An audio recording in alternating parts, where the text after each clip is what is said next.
là c'est sérieux.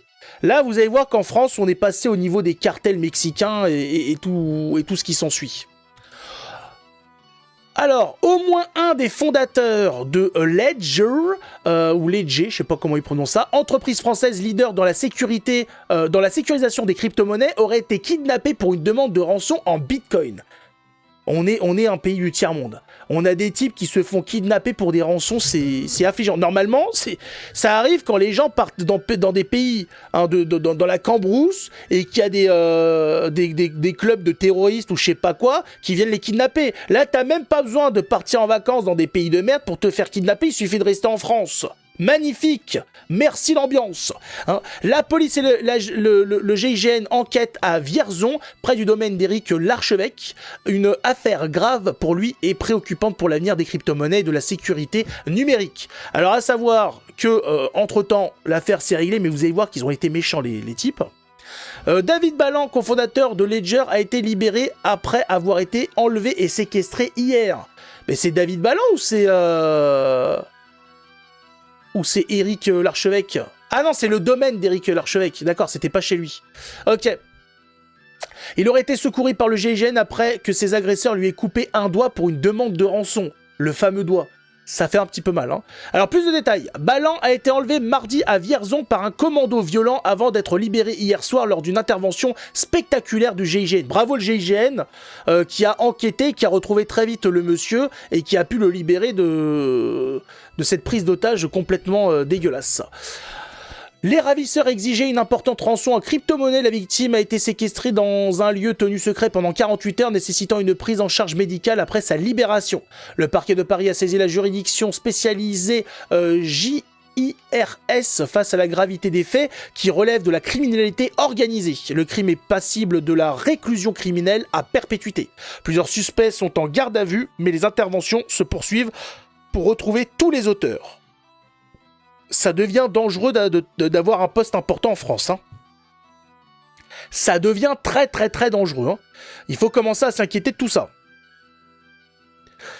Ils se sont tous fait attraper. Alors tous, je sais pas, puisque ils continuent d'enquêter dans cette affaire. Par contre, voilà, si vous êtes dans une entreprise importante, vous travaillez dans une entreprise qui capitalise pas mal et vous travaillez dans la sécurité, vous pouvez, en rentrant chez vous, retrouver votre femme, vos enfants, attachés, avec les doigts coupés, pourquoi pas, pour soutirer de l'argent, vous soutirer des informations, quoi que ce soit. Merci, hein. Paye ton ambiance en France, c'est beau. Heureusement, hein, vous savez, le problème en France, c'est l'extrême droite. Voilà, le souci en France, c'est l'extrême droite qui pousse à la guerre civile. Donc tout va bien. Le sentiment d'insécurité est plutôt réel. Ah, il y a eu un gros sentiment d'insécurité. En tout cas, le doigt du monsieur s'en rappelle, hein, du sentiment. Hein, ça l'a marqué. Ça a picoté un petit peu, le sentiment d'insécurité. Ah, on en est, mais c'est des caricatures, le truc, putain. Couper les doigts et tout, c'est pas possible. C'est fait défoncer par des migrants. Ah, on peut rappeler Bernard Tapie, on peut rappeler cette séquence incroyable. Monsieur Bernard Tapie, vous le connaissez pas, un monsieur qui a été possiblement dans différentes magouilles, que ce soit dans le football, dans différents business, très pro-immigration, un bon petit gauchiste, qui avait d'ailleurs débattu avec Jean-Marie Le Pen à la télé, s'est fait, dans les dernières années de sa vie, enrichir par ses amis en leur disant « je suis avec vous ». Un truc comme ça. Quand il s'est fait casser la gueule par ses cambrioleurs, je sais plus si c'était cambrioleurs ou kidnappeurs, je sais plus exactement, elle a dit « mais je suis avec vous ». Et ils lui ont éclaté la gueule, ils lui ont pété le nez, il a compris que...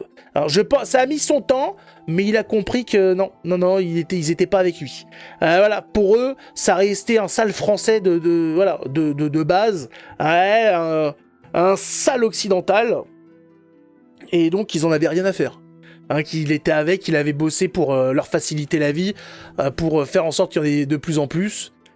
Il a compris un petit peu le message, trop tard malheureusement, mais voilà, mais ça a permis quand même à son fils d'être sur le droit chemin, puisque son fils a témoigné à la télé sur le fait que, par exemple, son père avait bien débattu face à Jean-Marie Le Pen, mais c'est Jean-Marie Le Pen qui avait raison sur toute la ligne, sur ce qu'allait devenir la France, sur la suite des événements, et donc voilà, il y a quand même quelque chose qui s'est passé, c'est bien, voilà, le fils au moins est un petit peu moins con que le père.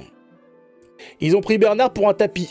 Ah bah, ils l'ont bien taponné. Hein, il a été tapoté, le tapis. Bonsoir, Quentin. Son fils a compris la leçon. C'est ça. Au moins, le fils est sur le droit chemin. Ça, c'est beau.